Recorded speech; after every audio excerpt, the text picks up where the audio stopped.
Good morning students.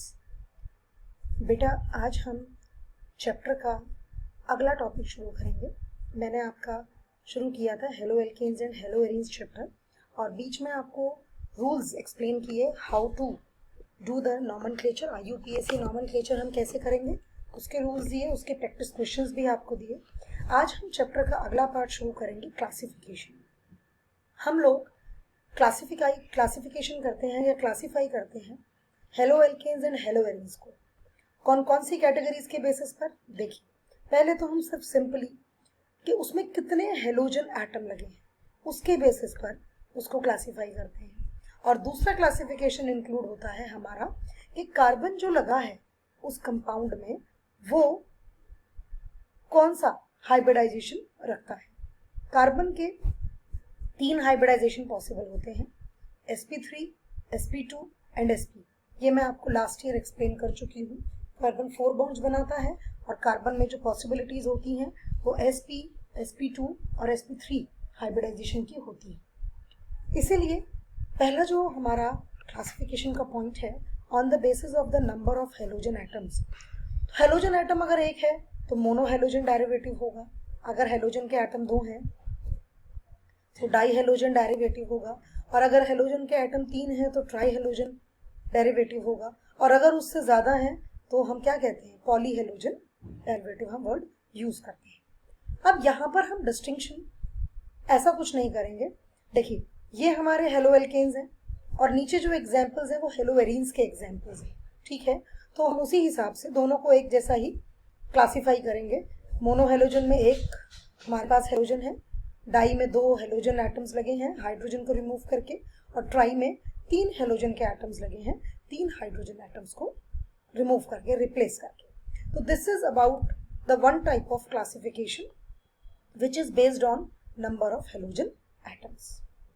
Second type classification is this: compounds containing sp3 carbon and halogen bond, CX bond वो कह रहा है ना, तो X क्या हो सकता है हमारा कोई भी हेलोजन। ऐसा कोई ज़रूरी नहीं है कि आपका जो हेलोजन हो वो एक पर्टिकुलर हो, नहीं कुछ भी हो सकता है। It may be fluorine, it may be chlorine, it may be bromine और इट मे बी आयोडीन। तो हमें CX बॉन्ड देखना है। CX बॉन्ड अगर हमारा कार्बन ने जो 4 बॉन्ड बनाए हैं अगर वो चारों सिंगल बॉन्ड है तो कार्बन जो होगा वो sp3 हाइब्रिडाइज्ड होगा। तो उसको हम कैसे क्लासीफाई करेंगे, C। एल्काइल हेलाइड्स और हेलो एल्केन्स RX लिया है।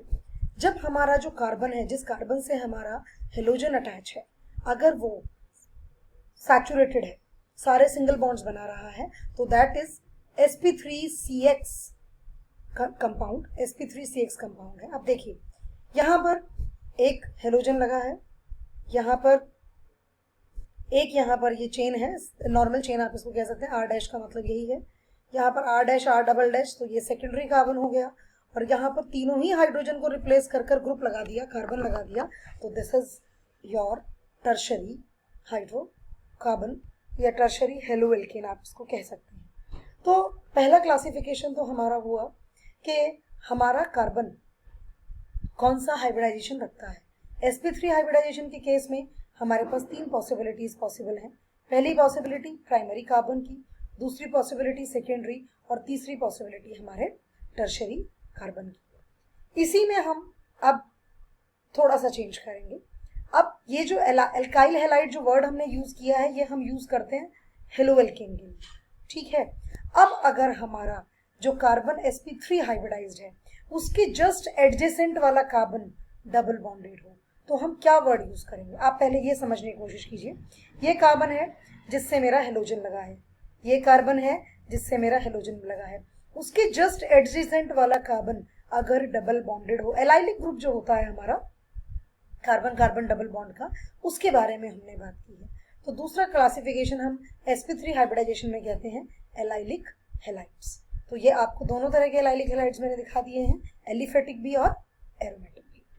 थर्ड आता है बेंजाइलिक हेलाइड्स। बेंजाइलिक हेलाइड का मतलब क्या है, यू कैन सी, देखिए बेंजीन ग्रुप के साथ लगा है मेरा sp3 हाइब्रिडाइज्ड कार्बन जिसे हम टोलीन कहते हैं। यहाँ पर अगर मैं एक हाइड्रोजन लगा दूं, X को रिमूव करके, तो टोलीन बन जाएगा। तो this is about the benzylic halides, जहां पर हमारी बेंजीन रिंग लगी, ठीक है। सो पहला क्लासिफिकेशन हमने किया नंबर ऑफ हेलोजन एटम्स के बेसिस पर। दूसरा क्लासिफिकेशन हमने किया कि कार्बन और एक्स मतलब कार्बन हेलोजन बॉन्ड जो है वो कार्बन जो है वो sp3 हाइब्रिडाइज्ड है। अब हम दूसरा क्लासिफिकेशन कर रहे हैं जहां पर हमारा कार्बन जो है वो sp2 हाइब्रिडाइज्ड है। sp2 हाइब्रिडाइज का मतलब होता है कि कार्बन 3 तरफ से जुड़ा हुआ है, मतलब कोई ना कोई एक बॉन्ड जो है वो डबल बॉन्ड है, sp2 hybridisation. Now you can see पहला क्लासिफिकेशन है विनाइलिक हैलाइड का। विनाइलिक हैलाइड जो विनाइल ग्रुप होता है, क्या होता है vinyl group? This is the vinyl group.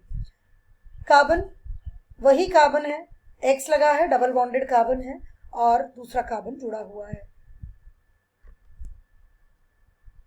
Same case with the benzene ring, जो कार्बन डबल बॉन्डेड है उसके साथ मेरा हेलोजन ग्रुप लगा है, तो दैट इज विनाइलिक हैलाइड।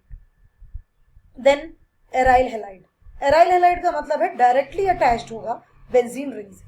आप देख सकते हैं यहाँ पर डायरेक्टली अटैच है और यहाँ पर ये एक्स्ट्रा ग्रुप लगा हुआ है मिथाइल, लेकिन जो आपका हेलोजन है that is directly attached with the benzene ring. So this is the aryl halide and this is the vinylic halides. Nomenclature के रूल्स मैं आपसे डिस्कस कर चुकी हूँ। आपकी लाइव क्लास में मैं एक बार फिर से नॉमेनक्लेचर आपके साथ डिस्कस करूंगी।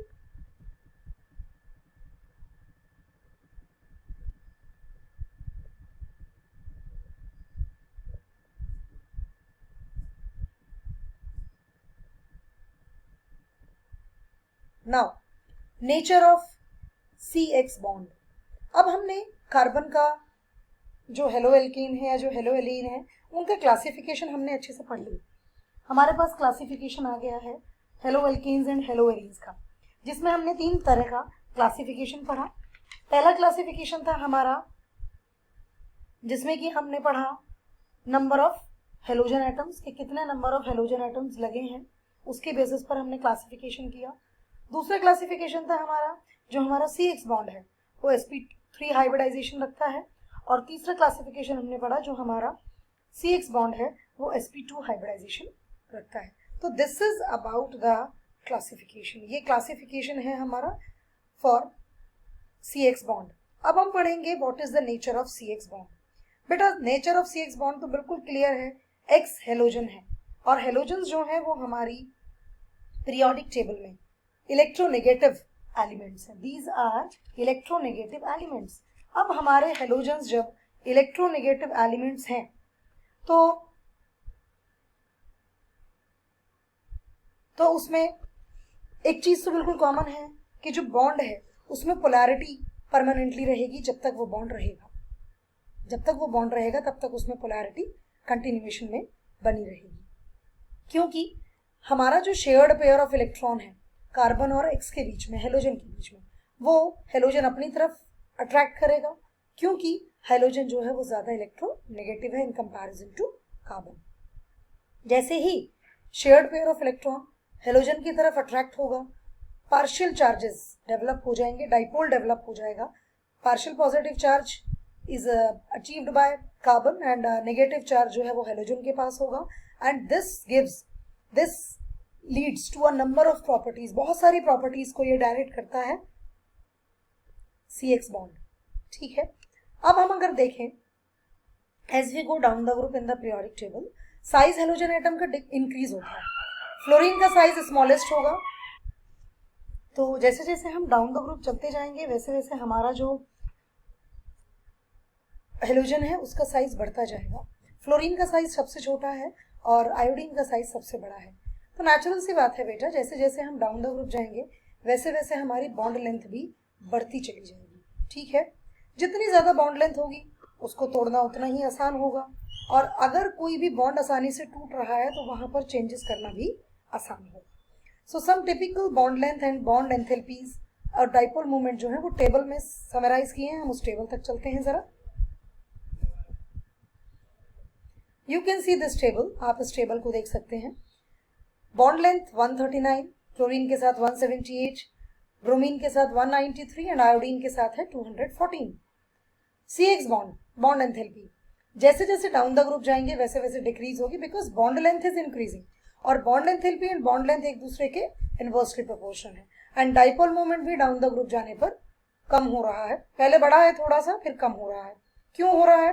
फ्लोरीन बहुत ज्यादा इलेक्ट्रोनेगेटिव है, तो फ्लोरीन में अपना इंटरनल रिपल्शन भी बहुत ज्यादा हो जाता है, इसीलिए फ्लोरीन का डाइपोल मोमेंट थोड़ा कम है इन कंपैरिजन टू क्लोरीन, क्योंकि क्लोरीन में इतना ज्यादा रिपल्शन न्यू इलेक्ट्रॉन के लिए नहीं होता। तो दिस इज अबाउट द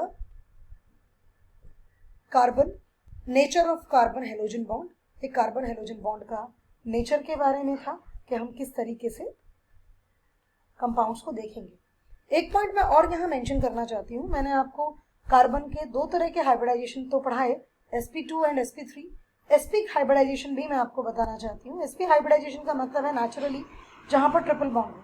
अब अगर मैं बात करूँ आपसे ट्रिपल बॉन्ड की चेन में, तो चेन में ट्रिपल बॉन्ड नहीं मिलेगा, बेंजीन रिंग में डबल बॉन्ड ही है, उससे ज्यादा नहीं मिलेगा। तो नॉर्मल जो आपके एल्काइंस होते हैं वहां पर ट्रिपल बॉन्ड मिलेगा, और C और X बॉन्ड जो है वहां पर sp हाइब्रिडाइजेशन में आपको एग्जाम्पल देखने को मिल जाएगा।